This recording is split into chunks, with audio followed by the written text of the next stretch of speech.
이전에 없던 영광으로 The Glory Like Never Before라고 하는 제목 시리즈인데, 시리즈의 전체 제목이면서 동시에 오늘 첫 번째 설교로 이전에 없었던 영광, 하나님의 영광에 대해서, 어떤 곳에 하나님의 영광이 나타나고 하나님의 영광이 임했을 때는 어떤 일들이 우리에게 일어나게 되는지, 단지 회복 차원이 아니라 우리의 회복의 차원을 넘어선 부흥의 차원으로, 단지 부흥의 차원이 아니라 권능과 능력의 차원으로 하나님께서 역사하시는 것을 우리가 꿈꾸면서 이 말씀을 하나하나 준비하려고 합니다.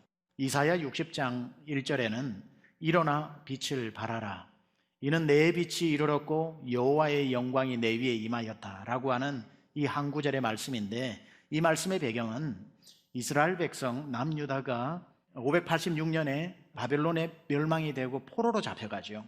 그리고 70년 동안 그곳에 포로로 잡혀있게 됩니다. 그러고 난 뒤에 예레미야서의 예언처럼 70년이 지나자 바사 왕국으로 바뀌고 고레스 칙령으로 다시 고토로 돌아가라라고 하는 거짓말 같은 꿈 같은 일이 일어나게 됩니다. 그랬을 때의 고레스 칙령에서 너희가 포로로 잡혀올 때 가지고 왔던, 성전에서 가지고 왔던 모든 그 기물들을 다시 손에 되돌려주고 고토로 스룹바벨에 의해서 돌아가게 합니다. 그런데 오늘 일어나 빛을 발하라, 이는 내 빛이 내게 이르렀고 여호와의 영광이 내게 임하였느니라 라고 하고, 캄캄함이 만민을 가리려니와 흑암이 온 땅을 덮을 것이나 열방은 내 빛으로 나오리라. 먼 곳에서 너희 아들이 너희 딸들이 안기올 것이다. 바다의 부귀가 다시 회복될 것이다. 게달의 장막에 양들이 다시 성전을 찾을 것이고 스바의 음과 금이 너에게 다가올 것이고 저 미디안의 광야에 중개무역이 회복될 것이고 바다의 부귀가 해상무역이 회복될 것이고 하면서 9절까지의 회복의 역사들을 쭉 설명하고 있습니다. 먼 곳에 있는 이방의 나라의 자손들이 되돌아올 것이다 라고 말하는 것으로 봐서 이 60장 1절은 포로로 잡혀가 있는 사람들이 아니라, 여러분, 포로로 잡혀가서 포로로 70년 살아가고 있는 사람의 삶도 기구하기 이를 데 없지만, 예루살렘에 포로로 잡혀가지 않고 남겨진 사람들의 고통도 극심합니다. 형제 자매를 눈앞에서 빼앗기게 되고, 하나님 앞에 예배하던 성전은 돌 위에 돌 하나도 남지 않고 무너져서 70년 동안 예배하지 못하고, 이 나라에 밟히고 저 나라에 밟히면서 70년을 남은 자로서 70년 지나다 보면 꿈도 사라지고 소망도 사라지게 되는데, 끌려가서 포로로 있는 사람들에게 들려온 메시지가 아니라 오늘 60장 1절은 다 떠나버린 예루살렘에 남아서 70년 동안 그것을 지키며 통곡하고 있는 백성에게 하나님이 전해주시는 메시지인데, 예루살렘아 일어나라, 이제 일어날 때가 되었다. 그리고 빛을 비추어라, 내 빛이 너에게 임했고 여호와의 영광이 내게 임하니 이제 사람들이 몰려올 것이다. 열방이 너에게로 오는 것을 내가 보게 될 것이다 라고 이스라엘에 남겨진 사람들에게 주시는 메시지가 오늘 본문 1절의 메시지입니다. 저는 이 말씀이 한국교회가 코로나를 지나고 난 뒤에 하나님이 주시는 메시지가 되기를 간절히 바라고 그렇게 될 줄 믿습니다. 코로나가 시작되면서 제 마음 가운데 들어온 염려와 우려가 한 가지 있었습니다. 예배가 멈추어진 건 아니지만 온라인으로 바뀌게 되어지면서 크게 한국교회, 우리 또 강남중앙 침례교회, 그리고 우리 성도님들에 대한 목사로서의 염려가 뭐냐면, 혹시 이렇게 장기화되어지면서 우리 성도님들이 영적 잠에 빠지면 어떡할까? 깊은 잠에 들면 어떡할까? 처음에는 몇 주면 될 줄 알았는데 대표기도가 점점 바뀝니다. 코로나가 한 달째입니다 라고 했다가, 좀 지나면서 코로나가 2달째입니다 라고 했다가, 이제는 코로나가 4달째를 지나고 있다라고 장기화되어지는데, 여러분, 사람이 잠을 안 자고 깡으로 악으로 이틀 3일은 버틸 수 있습니다. 잠을 며칠째는 버틸 수 있지만 버티다 안 되면은 그 졸음을 누가 이깁니까? 눈꺼풀이 세상에서 제일 무거운데, 잠이 드는 것처럼, 처음에는 여러분들 온라인 예배가 시작되었을 때 여기 이 자리에 한 분도 없을 때 설교했던 그 마음, 한 분도 여기 앉아있지 않았을 때에, 그러나 여러분은 그때 깨어 있었거든요. 화면 앞에서 막 내가 이렇게 버텨야 된다, 은혜를 받아야 된다. 그래서 처음에 며칠은, 그걸 몇 주로 비유하자면 몇 주는 막 버텨서 졸지 않아야 된다, 영적으로 깨어 있어야 된다, 이럴 때일수록 더 무장해야 된다, 이럴 때일수록 더 예배해야 된다고 하다가 한 달 지나고 2달 지나면서 자꾸 영적인 잠이 와가지고, 잠이 오는데 이렇게 나와 있어야 옆에 사람이 흔들어 깨워줄 수 있는데 깨워줄 사람도 없고, 그러니 영적으로 한 성도가 자고 두 성도가 잠을 자고 하면 한 교회가 잠을 자게 되고, 이 교회가 자면은 옆에 교회가 잠을 자게 되고, 졸음도 전염이 되는데 한국교회 전체에 이 잠이 들면 어떡할까? 오늘 이 온라인으로 예배 드리고 있는 분들 중에 잠자고 있는 분들은 없을까? 그런 마음에 우려가 있는 겁니다. 그래서 저는 이전에 없던 영광으로라고 하는 것을, 코로나 끝나고를 대비하는 설교이기도 하지만 코로나 한가운데 있는 우리가 정말 잠들지 말아야겠다, 다시 깨어 있어야 되겠다, 오늘 말씀처럼 일어나라, 빛을 발하라 라고 하는 빛을 비추는 성도의 삶을 살아가야겠다 생각하는 겁니다. 잠들면 안 되죠. 누군가 깨우는 사람이 있어야 되지 않겠습니까? 욕심을 낸다면 제가 깨우는 자의 역할을 하고, 우리 교회가 대한민국에 잠들어가고 있는 이 교회를 깨우는 교회 되기를 축원합니다.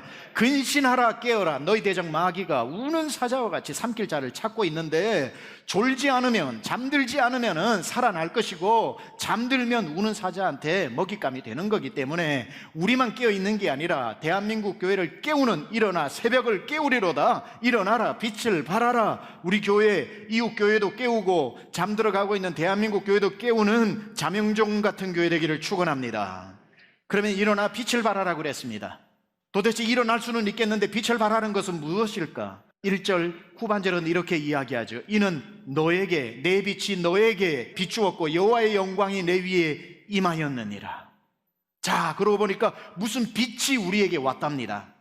무슨 빛이 우리에게 비추었고, 빛과 동시에 여호와의 영광도 함께 들어왔답니다. 여기서 말하는 여호와의 영광이 내 위에 임하였다라고 하는 이 말은, 아까 말씀대로 볼 것 같으면 70년 포로로 잡혀간 그들에게 다시 해방의 날이 왔고 온 땅에 흩어졌던 형제 자매들이 다시 예루살렘으로 모인다라고 하는 전쟁이 끝나는 해방의 이야기가 될 수 있지만, 이거는 아주 단편적인 해석인 것이고, 성경 전체가 이사야 60장으로 해석을 해볼 것 같으면, 이는 내 빛이 너에게 이르렀다, 이는 내 빛이 너에게 비추었다 라고 하는 이 사건은 바로 이 어두운 세상에 빛 대신 한 분이 오셨다라고 하는 말이 되는 거죠.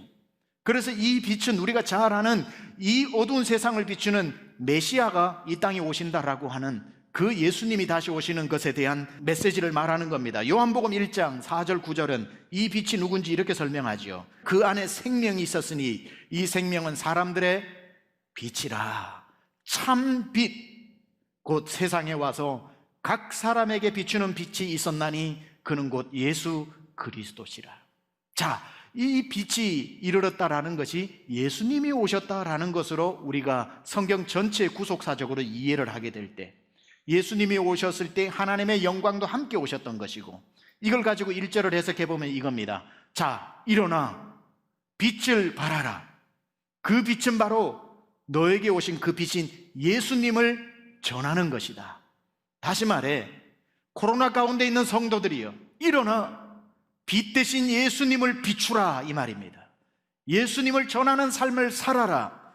그러면 자동적으로 일어나는 게 뭐냐면 여호와의 영광이 나타나게 되어 있다는 것. 예수님을 전하는 곳에는 하나님의 영광도 따라오는 것입니다. 일어나 빛을 발하라. 이는 빛 대신 예수 그리스도께서 이 땅에 오셨고, 그 빛을 소유한 우리는 일어나 자기 빛 말고 내 안에 온 그 빛, 예수 그리스도를 비추는 삶을 사는 것. 저는 여기에서 이 코로나 기간에 우리가 코로나의 이 생각보다 훨씬 더 충격적이고 길어지는 이때에 무엇을 해야 할지에 대한 답을 얻었다고 했습니다. 바로 일어나서, 잠들지 말고 일어나서 이 기간일수록, 이 어두울 때일수록 예수 그리스도를 전해야 되겠구나. 예수 그리스도, 빛 대신 예수님을 어두운 세상에 선포해야 되는 것이구나. 그럴 때 예수 이름이 선포되는 곳마다 하나님의 영광이 그곳에 나타나는 것이구나. 여러분, 우리 인류 역사에 가장 영광스러운 한 날이 꼽아보라면 어떤 날일까요? 우리 인류 가운데서는 정말 찬란할 정도로 놀라운 영광스러운 순간들이 있었습니다. 그 많은 순간들 중에 가장 영광스러운 한 날을 꼽으라면 바로 예수 그리스도께서 이 땅에 빛으로 오신 날이라고 저는 말합니다. 왜냐하면 아무리 인간의 놀라운 기술들이 발달되어도 이 어두운 세상, 존재론적으로 천하인간의 모든 인간이 어둠 가운데, 흑암 가운데 있다가 죽으면 지옥으로 갈 수밖에 없는 인류의 운명, 이 흑암의 권세, 두 눈을 뜬 줄 알았는데 영적 소경이 되어 진리인 줄 알고 걸어갔는데 지옥으로 걸어가고 있는데도 불구하고 지옥인 줄도 모르고 걸어갔던 흑암의 권세에 놓인 우리에게 빛 한 줄기가 이 땅에 임했는데 그 빛이 임하자마자 어둠이 물러가게 되어지고 그 빛으로 말미암아 살 길이 열려서 빛을 비추고 보니까 큰일 날 뻔했다. 내가 지옥으로 가고 있었구나. 지옥으로 가던 내가 길을 발견하고 길이요 빛 대신 예수님으로 말미암아 천국 가는 길이 열렸고 이 어둠 속에 있던 나에게 빛 한 줄기 예수 그리스도의 빛이 비치니까 세포 하나하나 안에까지 다 알랄이 배어있는 꼬질꼬질한 죄가 다 보여서 죄를 짓자마자 아담과 하와가 부끄러워 동산 뒤에 숨은 것처럼 빛 대신 예수님을 만나고 보니 아이고야 이래 살다가 내가 죽을 뻔했다. 내가 죄 없는 줄 알았는데 그 빛 앞에 나를 비추고 보니까 지옥은 내가 1등으로 가야 되는구나 라는 자기의 죄를 발견하고 예수님요 나 좀 살려주소. 예수님 붙잡고 구원자이신 예수님을 마음에 모셔서 내가 죽을 내가 살아나게 된 이 인류 역사상 많은 찬란한 영광의 순간이 있었지만 이 어두운 세상에 예수님이 오신 사건만큼 영광스러운 순간이 또 어디 있겠습니까? 여러분, 이거는 인류 역사만이 아닙니다. 여러분 인생도 마찬가지입니다. 여러분 인생 지금까지 살아오신 80년 살아오신 분, 100세를 살고 계시는 분들 다 포함해서 어르신 80년 살아오시면서 가장 영광스러운 날이 언제셨습니까? 하고 묻는다면 쭉 지나온 날들을 한번 돌아보실 때 내가 장가를 갔던 날일 수도 있고 내가 취직을 했던 날일 수도 있고 아니면 결혼을 해가지고 첫 아이를 품에 안아봤을 때가 가장 영광스러웠을 수도 있고 아이고 목사님 첫 아이가 제일 영광스러운 줄 알았는데 손주 안아보니까 손주 안는 기분이 10배는 더 앞디다. 손주를 안는 때도 있고 군인으로 계신 분은 나라에서 훈장을 받는 순간일 수도 있고 가장 회사에서는 큰 상을 받는 때가 있고 여러분 개인적으로 아주 영광스러운 날들이 왜 없었겠습니까? 그러나 그 많은 영광스러운 날 중에 가장 영광스러운 날이 언제였냐고 물어본다면 여러분도 틀림없이 여러분 인생에 예수님이 찾아오신 날, 예수님이 빛으로 와서 예수님 만난 그날이 여러분에게는 가장 영광스러운 순간입니다. 동의하든 동의하지 않으시든 그날만큼 영광스러운 날은 여러분에게 없습니다. 왜냐하면 그날까지는 여러분이 죽었다가 그날로 말미암아 살았기 때문에 그날까지는 지옥을 향해 달려가고 있다가 그날부터 천국으로 여러분이 바뀌었기 때문에 요한복음 5장 24절에 이렇게 말씀합니다.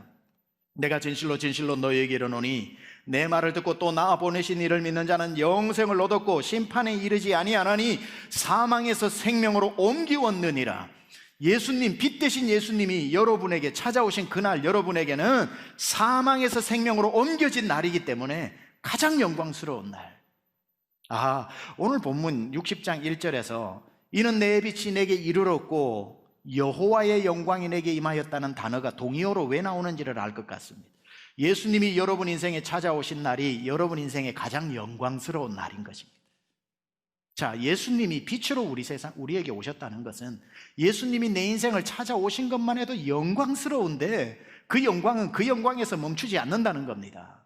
예수님이 요한복음 10장 10절에 내가 온 것은 양으로 생명을 얻게 하는 그것만 해도 대단한 건데 그 다음 뭐라고 말씀하셨죠? 더 풍성히 얻게 하려는 것이라. 어떤 분이 올 수 없는 분이 나에게 찾아오셨고 나에게 찾아오신 그분으로 말미암아 누리는 영광은 대단한 것이지요. 그 한 사람이 찾아와서 맛있다고 엄지척 해주고 사인 하나 해가지고 붙여주면 그 다음부터 사업의 형통이 열려서 자녀들 학교 보내는데 문제가 없어지고 우리 부부 노후에 집 한 채 가지고 사는데 걱정 없어지고 그 다음부터 열려지는 여러 가지 형통의 길들이 있는 것처럼 예수님이 우리 인생에 찾아오셨을 때에 오늘 60장 1절에 일어나 빛을 발해라. 빛이 없는데요. 왜 없어? 내 빛이 내게 이르렀고 내가 너에게 찾아오지 않았느냐? 내가 너를 찾아가는 것으로만 끝나는 것이 아니라 하나님의 영광도 너를 찾아왔다. 영광 안에는 엄청난 풍성함이 들어있거든요.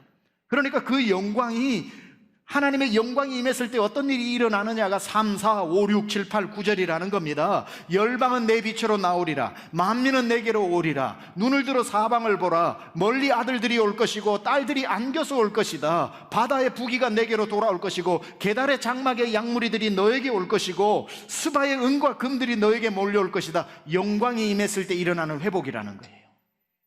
빛이 임했을 때는 내가 예수님을 믿고 천국 가는 정도가 아니라 내가 온 것은 양으로 생명을 얻을 뿐 아니라 그 예수 그리스도를 내가 날마다 선포하고 날마다 자랑하고 날마다 예수의 이름이 전해지는 곳에는 뭐가 나타나요? 하나님의 영광이 따라온다는 겁니다. 하나님의 영광이 따라올 때는 반드시 회복의 역사가 있는 겁니다. 아니, 회복을 넘어 부흥의 역사가 있는 것이고 부흥을 넘어 권능의 역사가 있는 겁니다. 그래서 하나님의 영광이 이곳에 임하게 해달라고, 하나님 영광이 이곳에 머물게 해달라고 백날 그렇게 기도하는 것이 아닙니다. 하나님의 영광은 자연스럽게 일어나는 결과입니다. 그래서 하나님 영광이 이곳에 임하게 해주십시오. 하나님 영광이, 오늘 본문에 보면 내 빛이 내게 이르면 여호와의 영광이 따라오는 거거든요. 그러니까 결과론적으로 오는 것을 구하지 말고 본질적인 것을 구해야 되는데, 그게 뭐냐면은 예수 그리스도가 임하게 하여 주시고 예수 그리스도가 선포되게 하여 주시고 예수 그리스도를 전하는 자리에는 당연히 복음이 선포되는 곳에는 예수님의 이름이 들리는 곳에는 영광이 따라오는 줄 믿습니다.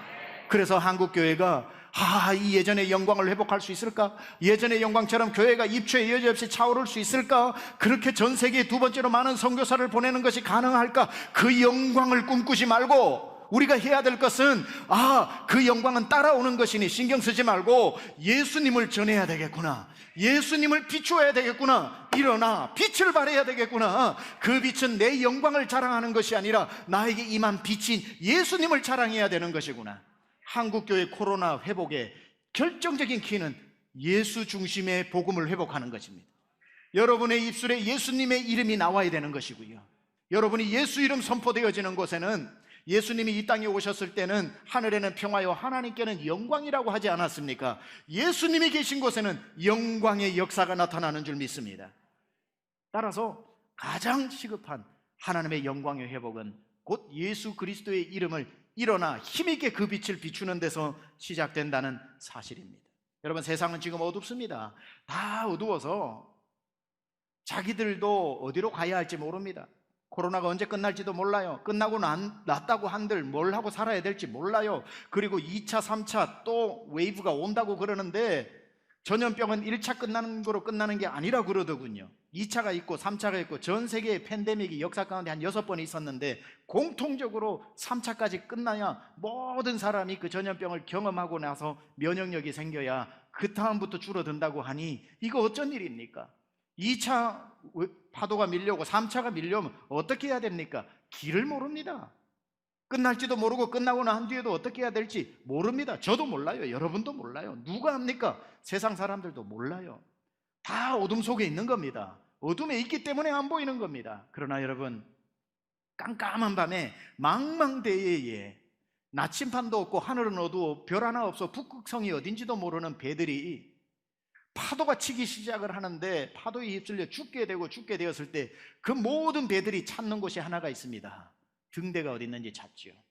저 언덕 위에 깜깜하지만 빛 한 줄기가 바다 위를 빙빙 사방으로 돌면서 빛을 비추어 줄 때 죽었던 줄 알았던 배들이 환호성을 치면서 빛이다, 등대다, 저곳으로 가면 산다. 나중에 1시간 2시간 보면 바다에 떠 있는 배들이 다 등대 앞으로 모이는 것 아닙니까?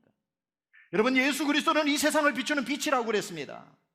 어두운 세상 가운데 예수 믿는 사람도 길을 모르겠고 안 믿는 사람들도 아는 척하지만 여전히 뭘 하고 살아야 될지 모르는 이 망망대해의 어두운 밤하늘에 떠서 이 코로나의 파도 안에서 노를 젓고 있지만 갈 데를 모르는 그들에게 빛이 비추는 곳이 있었으니 예수 믿는 사람들이 일어나 예수 복음 빛을 비추라, 일어나 빛을 발하라. 그 예수의 빛을 보고 반드시 다시 몰려오게 될 줄 믿습니다. 진리는 포기하지 않고 외치면 반드시 진리 가운데로 오게 되어 있습니다.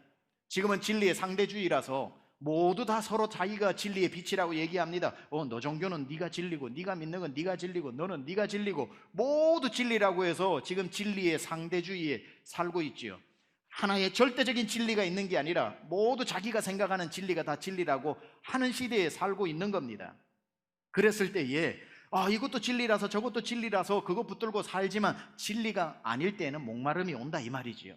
여러분, 홍수 때에 마실 물 없다는 말이 있지 않습니까? 다 사방천지가 물이라도 정작 마시려고 하니 마실 물이 하나도 없는 시대가 오늘날 시대입니다. 그런데 예수쟁이들은 끝까지 예수만 진리래. 예수만 진리래. 정말 시대에 안 맞아. 어쩜 저렇게 독선적일까? 어쩜 저렇게 자기들 것만 맞다고 할까? 저 절에도 가보고 저 성당에도 가보고 어디에도 가봐도 자기 믿는 게 좋으니까 다 알아서 믿으라고 하는데 왜 예수쟁이들은 자꾸 예수만 길이냐 진리냐고 얘기하냐? 지금은 사람들의 귀가 막히고 말도 안 되고 시대 정서에도 맞지 않아서 기독교가 독선적이게 보일지 몰라도 나중에 알게 됩니다. 그것이 마실 물이 아니라는 것을 알게 되었을 때에 진리의 생수 가운데 나오는 날 갈급하게 진리의 생수를 빛을 찾는 날이 올 것이니 그때에 교회도 다 진리를 다 타협해버린 그 교회로는 하나님의 영혼을 어찌 보낼 수 있겠습니까? 끝까지 복음을 전파하고 진리의 빛을 비출 때에 이 진리 가운데 반드시 바다에 떠있는 배가 등대 가운데로 모이는 것처럼 진리 가운데 눈을 들어 사방을 보면 온 사방에서 몰려오게 될 줄 믿습니다. 8절 9절을 말씀을 드리고 이제 기도하겠는데요, 저 구름같이 비둘기들이 그 보금자리로 날아가는 것 같이 날아오는 자들이 누구냐? 날아온답니다. 날아온답니다. 도대체 누가 날아오는 겁니까? 이 시기에는 수천 년 전인데 날아오는 사람이 어디 있습니까? 저는 성경을 일단 이렇게 보이는 거예요. 찬양팀이 일찍 올라왔네요. 좋습니다. 원래 이 성경을 읽을 때가 아니고 이 뒤에 성경을 읽을 때인데 박수 한번 해주세요.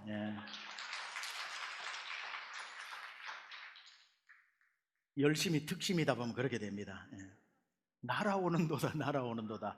수천 년 전에 날아오는 게 뭘까? 이제는 우리의 성도들의 회복만이 일어나는 것이 아니라 날아오는 역사가 있겠구나. 비행기를 타고 하나님이 열방에서 날아오는 역사를 보여주시겠구나. 6절 7절은 우리 교회 성도들의, 대한민국 성도들의 회복이라면, 하나님께서 말씀하시는 8절 9절은 대한민국에 믿던 성도들이 신앙을 떠나지 않고 교회로 다 회복해서 100% 예배가 회복되는 수준이 아니라 이 8절 9절은 예수 믿지 않는 열방의 사람들까지도 하나님이 보내주시니 그것은 이전에 없던 영광이었다는 겁니다. 보세요, 8절은 비행기 타고 날아오는 것을 내가 보게 되리라. 저는 세미학교에서 한번 경험했습니다. 9절에도 곧 섬들이 나를 앙망하고 다시스의 배들이 먼저 이르되 먼 곳에서 오리라. 어떻게 섬들이 우리에게 다가올까? 섬들이 다가온답니다. 그러니까 성도의 회복 정도가 아니라 열방에 있는 섬들이 우리에게 온답니다. 여러분, 이 섬들이 온다는 게 뭘까? 제가 기도하면서 하나님께 한참 물었습니다. 하나님, 섬들이 온다는 게 뭡니까? 했는데 기도하면 하나님도 참 재밌으셔요. 이 섬들이 뭔지를 보여주시더라고요. 주석학적으로 딱 맞지는 않습니다. 그냥 제 개인적으로 이 섬들을 재밌게 해석해 보는 겁니다. 5대양 6대주라 해서 6개 대륙이 있죠. 6개 대륙이 바다에 둘러싸여 있으니 큰 섬들 아닙니까? 섬들이 온다는 게 열방의 나라들이 온다는 뜻이구나. 이것이야말로 우리가 지금 기억하고 기도하는 것이 뭡니까? 코로나 이전으로 우리 교회들이 회복할 수 있을까? 교회를 떠났던 성도들이 다 돌아올 수 있을까? 그거는 6절 7절의 역사밖에 안 되는 것이고, 우리가 하나님의 영광을 선포하고 예수 그리스도 복음을 높이 일어나 빛을 비추면서 선포하다 보면 하나님은 비행기를 타고 열방의 섬들까지도, 온 열방의 한국 성도뿐이 아니라 하나님이 대한민국에 다시 한번 영광을 회복시키셔서 마지막 때의 사명을 감당하게 하실 것이다. 이게 바로 하나님이 꿈꾸는 우리를 향한 꿈과 비전이라고 믿습니다. 성경에서 분명히 말씀하셨어요. 우리의 수준을, 바벨론에 있는 사람들이 우리가 포로에서 잡혀서 회복될 수 있을까? 회복될 수 있을까? 그때 주님이 주신 말씀이 뭐냐면 이사야 43장 18절 19절 20절입니다. 뭐라고 있는지 같이 한번 읽어봅니다. 시작. 너희는 이전 일을 기억하지 말며 옛날 일을 생각지 말라. 보라, 내가 새 일을 행하리니 이제 나타낼 것이라. 반드시 내가 광야의 길을 사막의 강을 내리니 내가 광야의 물을 사막의 강들을 내어 내 백성 내가 택한 자에게 마시게 할 것입니다. 할렐루야. 하나님은 이전 일로 돌아가는 게 아닙니다. 너는 이전 일을 기억하지 마라. 옛적 일을 생각하지 말라. 내가 새 일을 행하리라. 여러분의 삶에, 여러분의 가정에, 우리 교회에, 이 대한민국에 새 일을 행하실 하나님을 기대하면서 예수 복음 전하시고 나가서 예수님만 전하시며 여러분이 발로 밟는 모든 것에 하나님의 영광 임하기를 축원합니다.